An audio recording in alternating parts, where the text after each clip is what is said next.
idea again being that I've got Craig here in the basics, right? So I'm set here. There's a couple of different things that can happen, right? Sometimes this arm can get away from me, right?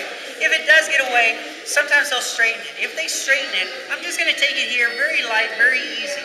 All I'm going to do, and I'm going to do this light, guys, because the weight of my leg is not going to be comfortable on his elbow. Does that make sense? But I take the weight of my leg here, and I can just press down with this leg as I lift up with this knee.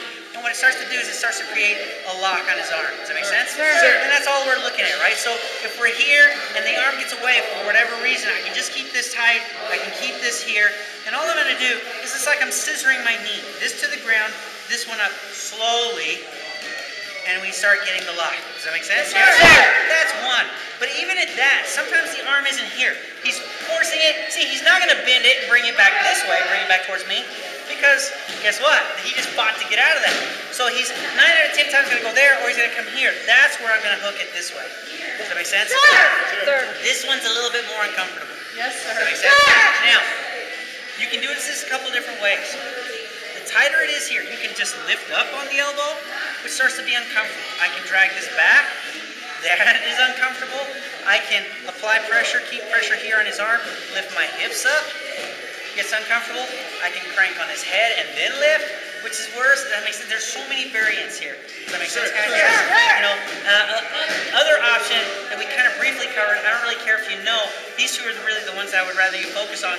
But every now and then they rip this arm over, and they'll rip it this way, which is the worst mistake he can make, because now we're going into head and arm triangles, and we're going to choke him. Make sense? Yes? Sure. So here's what I'm telling you to do.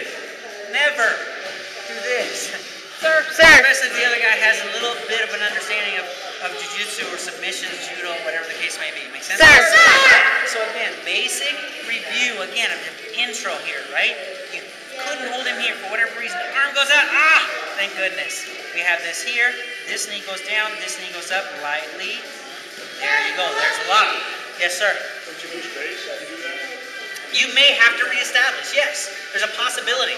Does that make sense, guys? I mean, there is a possibility that when I go here, he tries to roll me. Okay, what's most important? Base. But look, if I come back to this, good. I just come back to that. Does that make sense? Yes?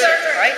Never get so caught up in the submission that you forget about position. Position is always first. Does that make sense, guys? Yes? Question. No, my knees are going to go like this. Right? But my knees are slightly offset, so they mix. Does that make sense? Yes. They'll be slightly apart.